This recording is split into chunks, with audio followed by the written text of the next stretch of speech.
Bonjour, bienvenue à l'atelier du Meeple. Mon nom est Martin et aujourd'hui, on organise un autre jeu de Devere, Salt and Sea. Salt and Sea, c'est un jeu économique. Alors, vous allez gérer une entreprise qui fait du forage dans une ancienne mer qui s'est asséchée et où on va chercher, entre autres, des matériaux pour faire des piles électriques, des choses comme ça. Alors, tout ce qui a rapport à la technologie, finalement. C'est un endroit réel dans le sud-ouest des États-Unis. Alors, l'idée est partie de quelque chose de quand même intéressant, de réel. Alors qu'on a tellement de jeux qui sont fictifs dans des univers fantastiques ou science-fiction, là, on est vraiment quelque chose de très terre-à-terre, mais de très, très, très intéressant.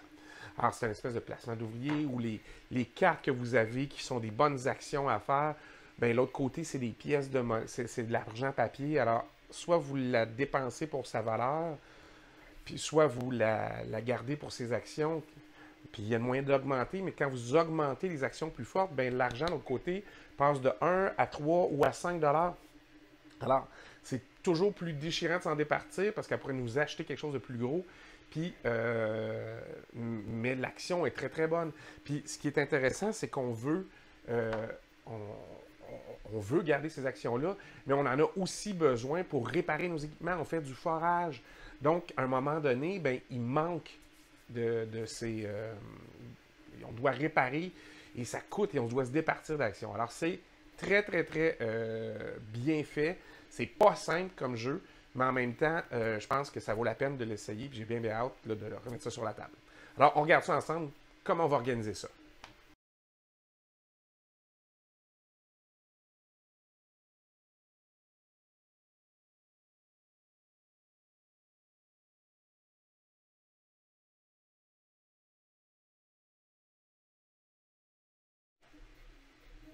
Alors, Salt and Sea, un autre jeu de chez Devere. Devere, qui est une excellente compagnie qui fait des jeux avec des composantes magnifiques. Souvent, il y a 5 langues différentes, alors, mais jamais le français. Alors, il y a quand même beaucoup de petits pions de chaque couleur pour les 4 joueurs. Hein. Vous avez beaucoup de petites cartes de toutes sortes. Vous avez des jetons de carton de différentes natures. Vous avez des grandes cartes. Vous avez quand même un plateau de jeu. Chez Devere, ils font ça souvent. Hein. Les plateaux de jeu sont, une fois pliés, sont très épais. Et vous avez tout le monde des plateaux individuels.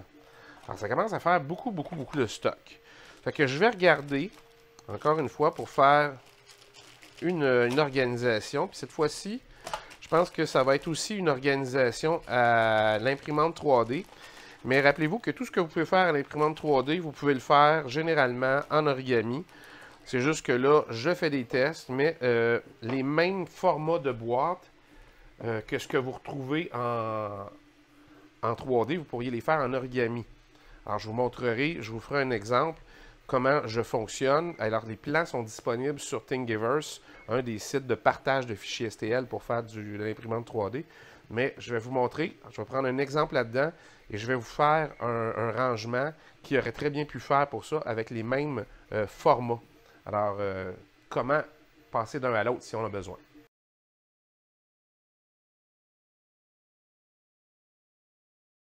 Alors, je vous montre comment j'aurais fait si j'avais pas utilisé l'imprimante 3D. On se dit, pour des pièces comme ça, c'est pas simple. Surtout qu'ici, il y a un support dans le fond, qui est à peu près épais comme ça. Alors ici, j'aurais fait une boîte normale, aux mêmes dimensions, pour qu'elle entre parfaitement dans la boîte. Et j'aurais fait un séparateur kata. Si vous ne savez pas comment faire ça, j'ai plein de vidéos où j'en ai fait déjà. Mais encore plus simple, vous allez au Ludiste Origamiste sur Facebook. Et c'est un groupe qui partage énormément de types de pliage.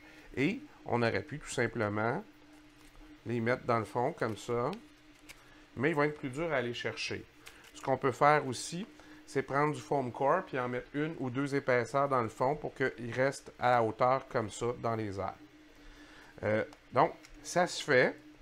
Ça demande beaucoup de minutie, mais ceux-là sont plus faciles à assembler parce que comme la hauteur est plus grande que la largeur, bien, on est obligé de couper les...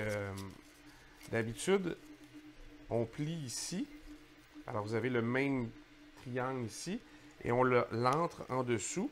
Mais là, on ne peut pas faire ça. Alors, tout ce qu'on... Parce que, évidemment, ça va dépasser... Le pli dépasserait ce bord-ci. Alors, je les ai simplement coupés. Puis, ça fait que vous pouvez l'assembler comme ça. C'est-à-dire que vous le mettez de même. Vous le pliez. Boum. Alors, je le refais. Vous pliez ces deux-là. Évidemment, en arrière. Fait que vous rentrez la languette. Vous pliez ces deux-là. Et vous faites la même chose. Vous les pliez à en dedans, si vous voulez. Comme ça. Un par-dessus l'autre. Et vous avez juste à flipper. Et vous avez votre séparateur qui est tout fait et qui va rentrer là. Ah, c'est possible. C'est très possible. Il y a plusieurs façons de le faire. Même chose pour le cabaret ici. Ben, le cabaret, vous auriez pu probablement faire un cabaret en foam core pour être capable de garder tous vos espacements en dessous, toutes vos petites boîtes. Parce que ça ici, on se rend bien compte que les rangements comme ça, ben, je les aurais pas fait comme ça, mais j'aurais pris tout simplement une boîte, la bonne grandeur, la bonne hauteur, et j'aurais tout simplement tout mis dedans et fait un couvercle. Ici, il n'y a pas de couvercle, parce que ça le ferme. Mais comme il y a aussi tout cet espace-là qui est quasiment du remplissage, si vous voulez, puis que vous avez par-dessus de l'espace encore pour mettre des choses, bien, vous auriez très bien pu le faire probablement en origami ou en foam core et ça aurait fonctionné également.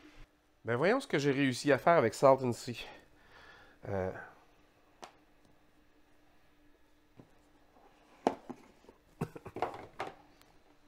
Livre de règles, comme toujours. Sur le dessus, les plateaux personnels. Et j'ai trouvé ça sur Thingiverse. Hein, je vous le dis, je ne l'ai pas inventé. Là. un plateau qui tient à la fois votre plateau de jeu, si vous voulez, les trois petits cubes qu'on ne sait pas où mettre, et qui sert et qui a un espacement là. C'est fait, c'est voulu pour que tout ce qui est en dessous reste là. Et ce qui est en dessous, c'est très inventif. Alors, partout ici, vous avez deux épaisseurs de cartes. Fait que vous avez... Alors, vous pourrez les déplacer et les mettre directement sur la table comme ça. Alors, vous avez des cartes, 2, 4, 6, 8 petits trays. Des petits plateaux comme ça. Vous avez ici ce que les autres appellent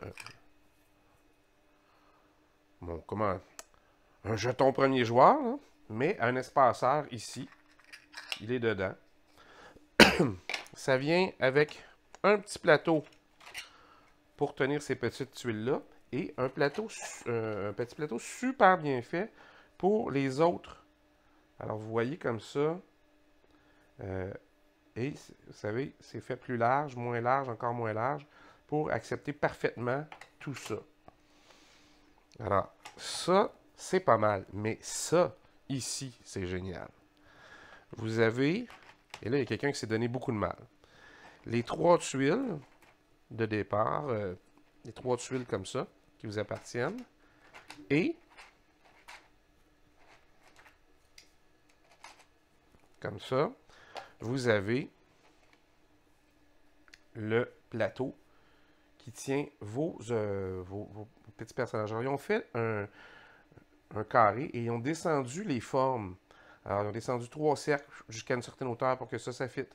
Ils ont laissé des hauteurs différentes ici, là, là. Alors, vous voyez que ici, le petit recess qu'il y a là, il y a le même de l'autre côté ici. Et c'est fait pour mettre cette petite tuile-là, qui va aussi tenir en place tout ça. Et vous voyez que ici, il y a un recess encore plus bas, qui est à la hauteur de vos autres pions, pour venir mettre une tuile ici. Et les deux autres vont arriver égales par-dessus, comme ça. Et il a quand même fallu se dire, ben, je prends ce dessin-là, je le divise, et tout ça pour arriver à ça. C'est pas simple, mais ça donne quelque chose de très organisé. Ça donne quelque chose qui est fonctionnel au niveau du rangement, parce que, comme toujours, chez Devir, il y a énormément de... La boîte est pleine. Comme ça ici. Et vous remettez ça là. Vous en avez 4, évidemment. Et tout ça entre ici de façon parfaite. Vous ne vous poserez pas de questions, où est votre matériel. Et vous allez sauver du temps sur la mise en place parce que vous n'avez pas à séparer les cartes. C'est déjà tout fait.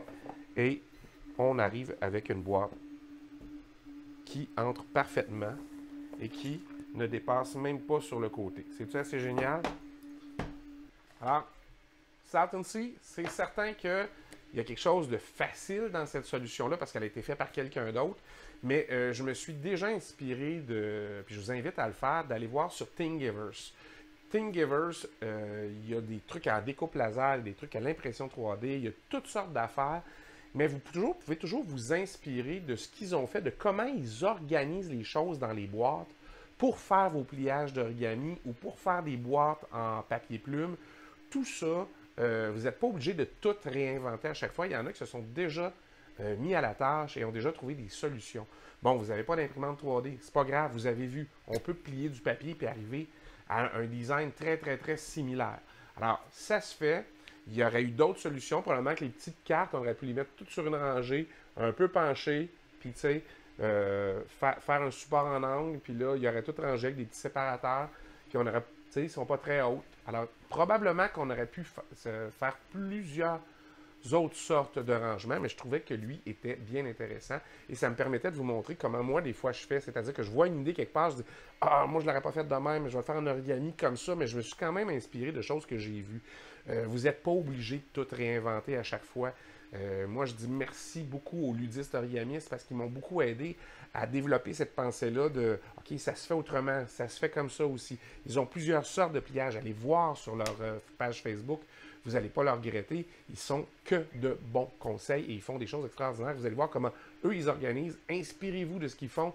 Faites pareil, faites différent, mais essayez-vous. Ça vaut la peine. Le rangement dans les jeux, souvent, ça va vous aider non seulement à séparer les pièces comme il faut, mais vous allez sauver du temps non seulement dans le rangement du jeu, mais aussi quand vous l'installez, parce que vous avez juste à tout mettre sur la table et boum.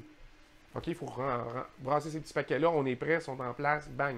On commence chacun ses choses. Vous n'êtes pas obligé de séparer les trucs. Alors, tu sais, il y a quelque chose qui dit beaucoup pour l'organisation des jeux. Alors, j'espère que vous avez aimé ça. Si vous avez des questions, gênez-vous pas. Écrivez-les en commentaire. En attendant, on se revoit la prochaine fois. Amusez-vous.